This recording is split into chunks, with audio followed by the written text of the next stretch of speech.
Power Chord.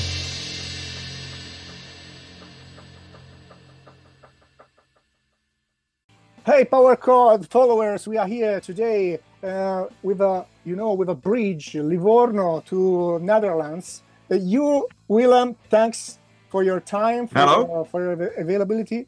And yeah, I would like to start from your Wikipedia English version, because Antillectual is a Dutch punk or melodic hardcore band from the city of Nijmegen. Is it correct? Nijmegen, but any pronunciation is okay. It's okay. Founded in 2000, is it right? Or maybe earlier? Not much earlier. It really depends on how you define, founding a band. Because I think that was the first time we started to rehearse. That was 2000, maybe 99. I'm not sure. But because we're not very sure, and also because we've had a lot of lineup changes. So I know. Yeah, because we started with a totally different lineup in 2000 or 2001. So it's always hard to pinpoint when we really started. But there's one moment in time that is very definite, and that was our first show. Like, we cannot deny that we have played a first show at one point, and that was January 13 of 2001. So we usually take that as a starting point for the band. But, we released our first full-length album in 2005. So that's let's say that it's more than 25 years you're hitting the road. Well, yeah, actually we're celebrating 25 years this year. So wow, that's the 25 anniversary celebration interview. Yeah, exactly. Yeah, it is. Let's say so. And I just wrote down some questions for you, because what I love about your project, about your music, is what I love about bands like Propaganda, for example, that the music go besides the political and social themes. And you've been a band for almost, let's say 25 years. So what keeps Antillectual motivated and inspired after all this time? Well, there's a lot of things, but if you want to, talk about the message and, the lyrical content of the band, it's very easy to be inspired, because there's a lot going on in the world. And actually, it has never been a problem for us to come up with lyrics or things to sing about, because there's a lot going wrong in the world, and there's also stuff that creates hope, and we also we try to be a positive band in a negative world.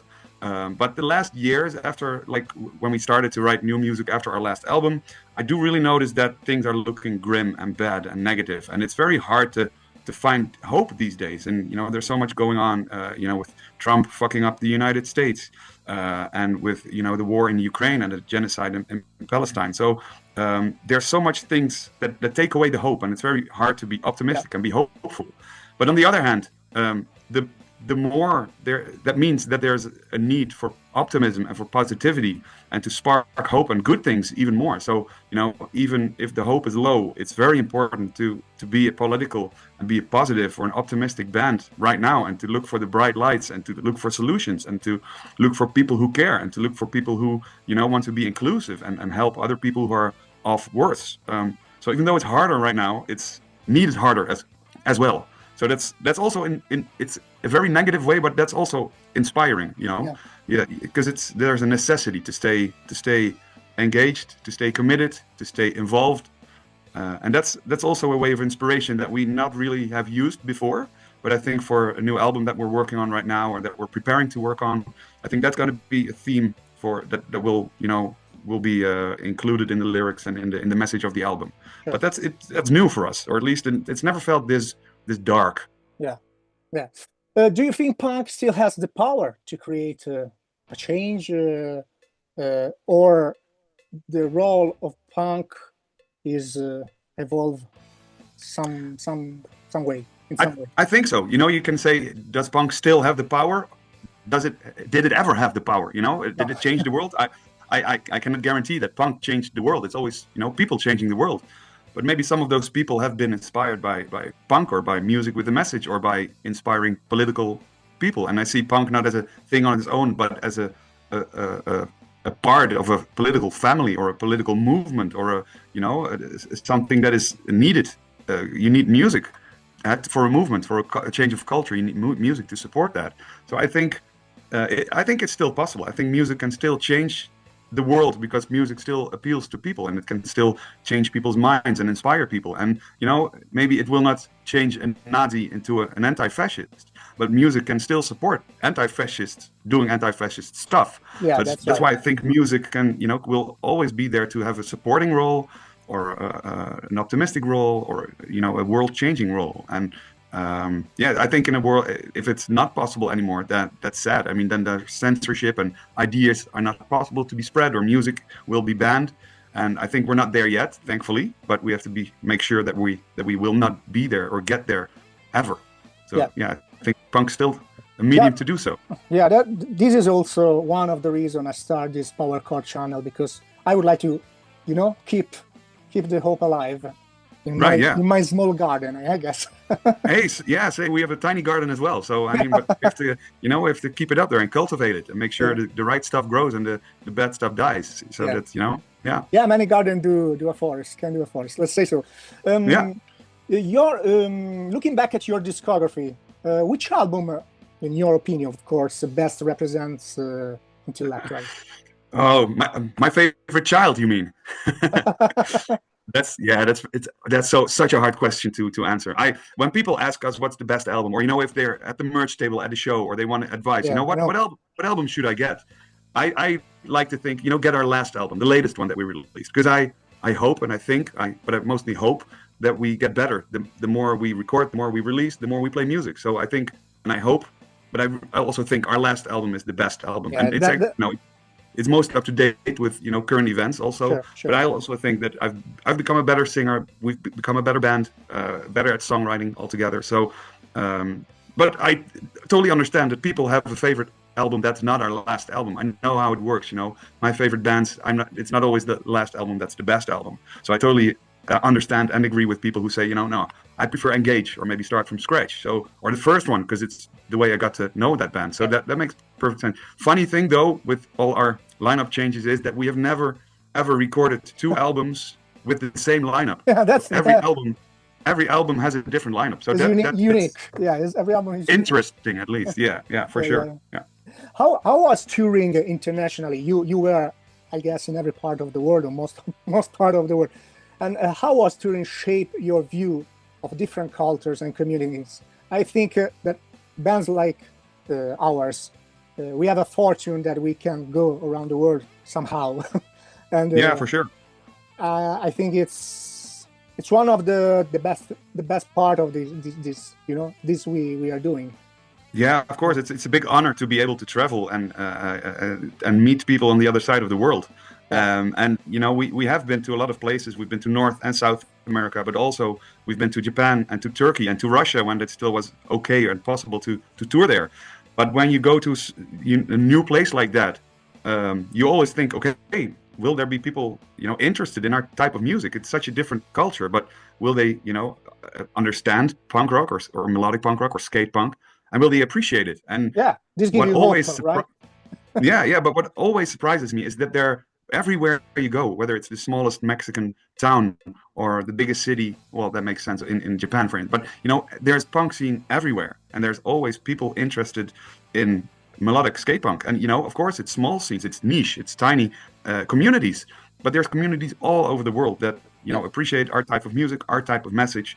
And as said, even though they have a completely different cultural background, they appreciate the music, and they're into the latest bands that just release new stuff, and they're aware of it, they know it, and they can tip you even newer bands than I know, and that's really, really awesome to feel that kind of community, even though you're so far away from home. But it feels like you're at home. You feel like you're at a local show. You're playing just the local venue, the local squad, or with the next local band, and that's awesome, and that really makes you feel at home so far away from home. Sure, I agree. What is one of the biggest challenges independent bands must face today, in your opinion? There's a lot, I think it's hard these days, maybe get attention in the broadest sense of the word. Whether that's getting your music heard on Spotify, because there's a gazillion bands on Spotify. Yeah. So people, can choose from left to right what they want to hear. And, back in the day, there were only some labels who could put their music out there, have samplers or stuff, or in physical stores.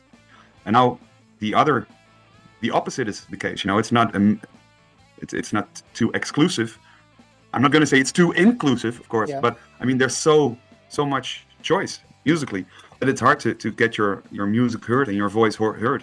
And that's also, I mean, all bands tour all year long these days, so it's also hard to get people to shows. And when you don't have the support of a big label or a big booker or you know major companies behind you, it's hard to get attention and to get people to shows. That's And right. it's not.